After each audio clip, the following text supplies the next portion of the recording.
Bonjour à vous, c'est Josué, bienvenue dans cette nouvelle vidéo. Le thème de cette vidéo aujourd'hui c'est « Priez pour votre cœur ». Cette vidéo comportera deux parties et je vous invite à lire chez vous Matthieu chapitre 5, versets 43 à 48. La première chose que vous devez comprendre, c'est qu'un chrétien ne doit avoir aucune rancune dans son cœur. Si vous êtes un chrétien, si vous êtes un enfant de Dieu, il arrivera que parfois des gens vous fassent du mal. Il arrivera que parfois des gens se comportent mal avec vous de façon injuste. C'est-à-dire que vous pouvez faire du bien à quelqu'un, mais malgré tout, cette personne va se comporter mal avec vous. Mais ce qui est sûr, c'est que vous devez comprendre que ce n'est pas une raison pour conserver et garder la rancune en vous. La rancune n'est pas compatible avec la vie chrétienne. Lorsque vous lisez par exemple la Bible, le Seigneur Jésus-Christ a été crucifié pour les hommes. Et pendant qu'il était crucifié sur la croix de Golgotha, sur la croix, la Bible déclare qu'il a dit « Seigneur, pardonne-leur, car ils ne savent pas ce qu'ils font ». Cela démontre le cœur de Dieu. Vous savez, Jésus est un exemple à suivre. Si vous voulez comprendre la vie chrétienne, il vous suffit simplement de regarder le Seigneur Jésus-Christ, son attitude et son comportement. Et le Seigneur Jésus-Christ nous a servi d'exemple. C'est un exemple pour nous. Il a été crucifié par des hommes, il a fait du bien aux gens. La Bible dit dans Actes chapitre 10, verset 38, que Jésus allait de lieu en lieu faisant du bien. Mais pourtant, lorsqu'il faisait du bien, ces mêmes personnes à qui il a fait du bien ont dit « crucifiez-le ». Ces mêmes personnes qu'il a guéri, ces mêmes personnes qu'il a délivrées.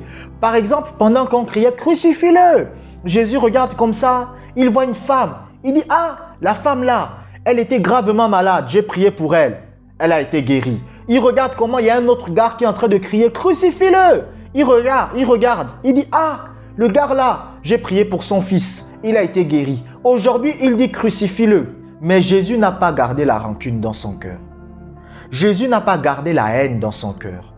Et cela doit vous servir d'exemple. Pourquoi je dis prier pour votre cœur? Vous devez comprendre que la rancune va détruire votre vie de prière. Votre vie de prière sera détruite par la rancune. Je ne sais pas, peut-être que vous étiez en couple avec quelqu'un, vous étiez en mariage, vous avez divorcé. Aujourd'hui, ce n'est plus ça. Vous devez ne pas garder la rancune en vous. Beaucoup de chrétiens, leur vie de prière est détruite tout simplement parce qu'ils ne gardent pas leur cœur. Dans la deuxième partie, je vais vous dire ce qu'il faut faire pour prier pour que votre cœur soit libre. Mais vous devez comprendre que la rancune, la colère ce n'est pas compatible avec la vie chrétienne. Regardez ce que la Bible dit. La Bible dit ne vous couchez pas sur votre colère. C'est-à-dire lorsque vous allez dormir, votre colère ne doit pas durer plus d'un jour pour ne pas donner accès au diable. Il y a beaucoup de chrétiens. Un jour, j'ai écouté une fille, elle a dit « Si on ne me souhaite pas un joyeux anniversaire, je bloque les gens. » J'ai dit « Mais cette fille-là, sa vie de prière aura du mal à avancer. » Pourquoi? Parce que quand on cultive la rancune, quand on cultive la colère, la vie de prière est détruite. Et vous devez le comprendre.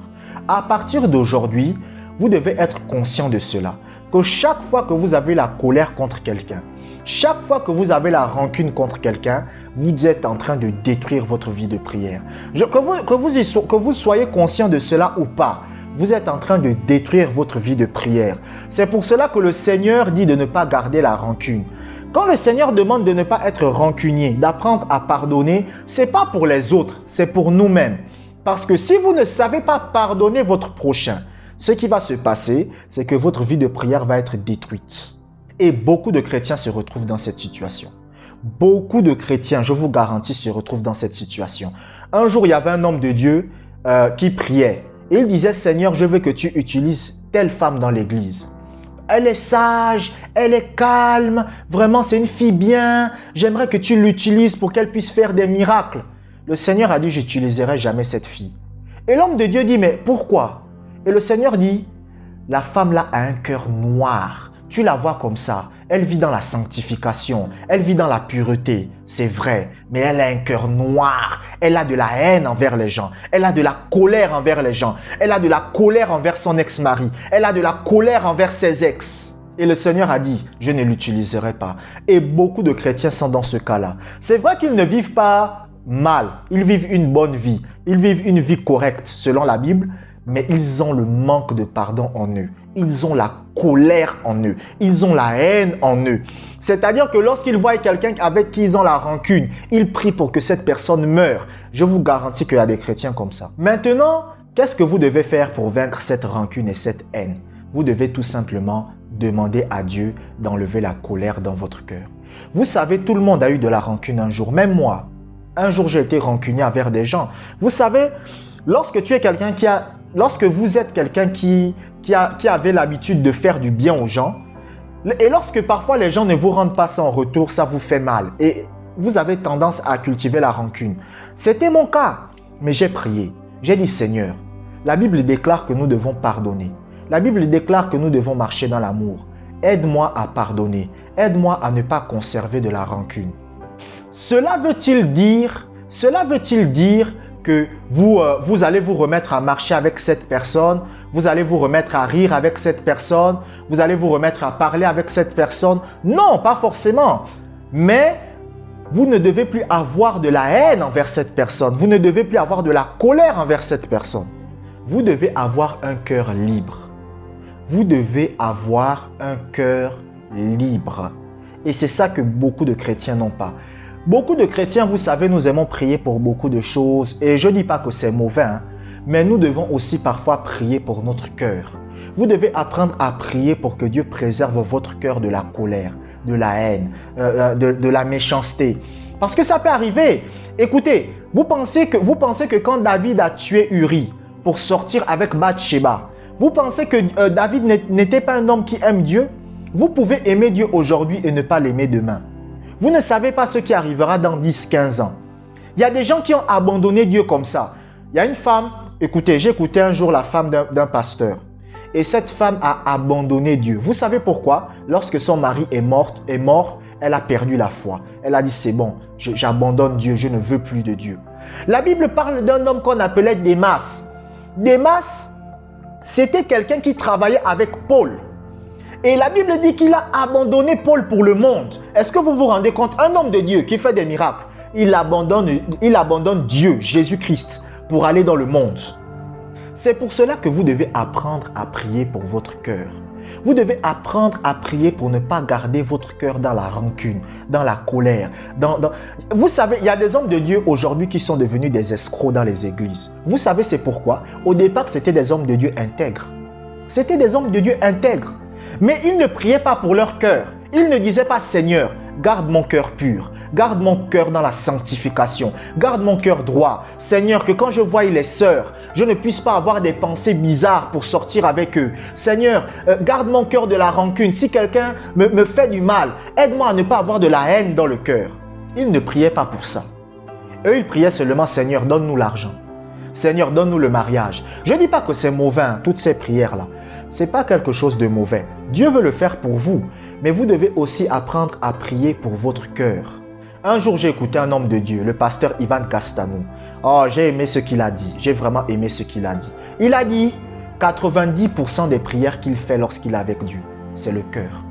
Il dit qu'il ne prie pas pour que Dieu lui donne les jets privés, que Dieu lui donne vraiment... Il ne priait pas pour ça. Ce qu'il prie, Seigneur, aide-moi à vivre dans la pureté. Seigneur, aide-moi à ne pas avoir la rancune dans le cœur. Aide-moi à ne pas avoir la colère dans le cœur. Seigneur, lorsque les gens me traitent de franc-maçon, me traitent de rosicrucien, alors que je suis un véritable serviteur de Dieu, aide-moi à ne pas avoir de la colère envers eux. Et j'ai vraiment aimé ça. J'ai dit, c'est extraordinaire. Mais beaucoup de chrétiens ne prient pas comme ça. Je ne dis pas que vous ne devez pas prier pour les autres choses. Je ne dis pas que vous ne devez pas prier pour le mariage, vous ne devez pas prier pour toutes ces autres choses-là, avoir une grosse voiture, avoir une grosse villa, avoir des enfants. C'est bien et ce sont des bonnes choses. Je ne dis pas qu'il ne faut pas prier pour ça, mais priez pour votre cœur. Vous irez au ciel à cause de l'état de votre cœur. Ce n'est pas l'argent, ce n'est pas les voitures, ce n'est pas les avions qui vont vous emmener au ciel. C'est l'état de votre cœur qui va vous emmener au ciel. C'est pour cela que vous pouvez prier pour ces choses. Mais n'oubliez jamais de prier pour votre cœur. Avant-hier, j'étais allongé, j'étais en train de méditer la parole de Dieu. Et Satan a emmené une pensée en moi de quelqu'un à qui j'avais fait du bien. Il a commencé à me montrer, il m'a dit, regarde comment le gars là t'a traité. Regarde comment le gars là t'a traité. Tu dois te venger. Il a commencé à mettre des pensées dans mon cœur. J'ai prié. J'ai dit, Seigneur, je suis ton serviteur. Je veux t'aimer. Aide-moi à ne pas avoir la rancune. Aide-moi à ne pas avoir de la haine. Aide-moi à ne pas détester les gens. Aide-moi à te chercher de tout mon cœur. Parce que j'ai appris à prier pour mon cœur. Et par la grâce de Dieu, je n'ai pas de la rancune envers qui que ce soit. Je vous remercie d'avoir regardé cette vidéo jusqu'à la fin. Likez la vidéo si vous avez été édifié. Portez-vous bien. Que la grâce de Dieu soit avec vous.